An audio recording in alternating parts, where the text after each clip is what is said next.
அன்புள்ள ஆண்டவரே, பரம காரிய ஸ்தாபனத்தின் மூலமாக நீர் செய்து வருகிற மகத்தான கிரியைகளுக்காய் உமக்கு நன்றி செலுத்துகின்றோம்.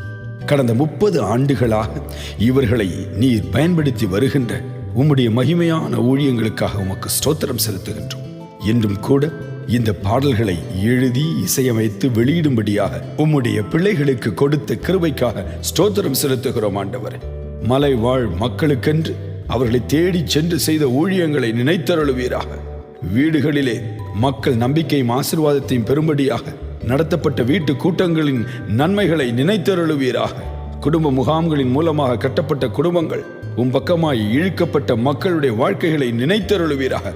ஆகவே இவர்கள் செய்த எல்லாவற்றையும் நினைத்து இன்னும் மென்மேலும் இவர்களை ஆசீர்வதிக்க வேண்டும் என்று உம்மிடத்திலே நான் கெஞ்சுகின்றேன். தயவு செய்து பல ஆண்டுகளாய் ஊழியம் செய்து வருகிற இந்த குழுவினருக்கு சொந்தமாக ஒரு இடத்தை கட்டளையிடுவீராக. ஒரு பெரிய இடத்தையும் நேர்த்தியான கட்டடங்களையும் தந்து அவர்கள் முகாம் நடத்தவும் அநேகருக்கு பயிற்சி கொடுக்கவும் நீரே வருகின்ற ஆண்டில் பரிசாக ஒரு இடத்தை கட்டளையிட வேண்டும் என்றும் இடத்தில் வேண்டுகிறோம். இந்த பாடலின் வரிகள் கேட்கின்ற மக்கள் ஒவ்வொருவரும், இந்த பாடலின் இசையை கேட்கின்ற மக்கள் ஒவ்வொருவரும் உம்முடைய பிரசன்னத்தை உணர்வார்களாக. தேவ ஆவியானவர் எங்கே உண்டோ அங்கே விடுதலை உண்டு என்று எழுதப்பட்டிருக்கிறது. ஆகவே இந்த பாடலில் ஆண்டவரை வரக்கூடிய ஒவ்வொரு வார்த்தையும் இசையின் ஒவ்வொரு பகுதியும் மக்களுக்கு சுகத்தையும் ஆசீர்வாதத்தையும் நம்பிக்கையும் கொண்டு வருவதாக. பிசாசின் கிரியைகள் அகற்றப்பட்டு தேவனுடைய வல்லமை ஒவ்வொருடைய வாழ்க்கையும் தொடுவதாக.